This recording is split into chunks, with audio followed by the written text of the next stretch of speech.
कासव म्हणाले.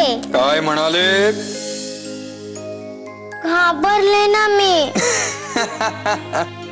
अहो रमाबाई घाबरलात? बरे बसा. चुकले आमचे, बसा. रमाबाई, आपणास आज काय निजावयाचे नाही काय? अहो रात्र बरीच झाली आहे आणि ही वेळ नव्हे धडा वाचण्याची. स्वतः आपण म्हणाला होतात ना की वेळ हा कधीच मिळत नाही, तो काढावा लागतो. सकाळपासून मला सवड मिळालीच नाही, म्हणून आत्ता वाचित होते. असे स्वतः हळूहळू जमते आहे मला. मी आपणास वाचून दाखवू? हो. खूप. अहो अहो रमाबाई, अगदी पहिल्यापासून नका वाचू. तुम्ही जिथे पोहोचलात तिथपासूनच वाचा. बरे.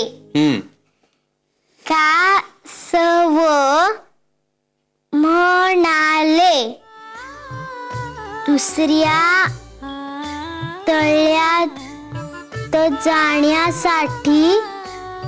कासव म्हणाले, दुसऱ्या तळ्यात जाण्यासाठी एक मार्ग आहे. तुमच्या चोचीत एक. येते आहे ना मला वाचता? तोडके मोडके का होईना पण जमते आहे खरे. मग आपण जायचे ना आईकडे? रमाबाई, तुम्हास तुमच्या आईस लवकरात लवकर भेटावयाचे आहे, म्हणून आपण हा अभ्यासाचा दोर धरला आहे, हे आम्हास मान्य आहे. परंतु एक धडा वाचलात म्हणजे आपला अभ्यासच संपला असे जर आपणास वाटत असेल तर ते योग्य नव्हे. अभ्यास हा सखोल आणि परिपूर्ण असावयास हवा.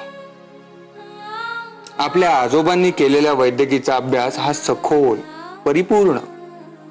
तोच आपला अभ्यास म्हणजे थोडासा आणि तात्पुरत्या स्वरूपाचा, तात्पुरते उपचार करणारा. खरे ना? हो. तसे 4-5 शब्द लावून लावून वाचणे म्हणजे संपूर्ण धडा नीट वाचणे नव्हे. तेव्हा आपण अभ्यास करा, आपणास धडा नक्कीच वाचता येईल, खात्री आहे आम्हास. खरेच? अगदी खरेच. तेव्हा असाच धडा वाचलात आणि आणखी वाचण्याचा संकल्प सोडलात म्हणजे मग आपण आईकडे जायचे.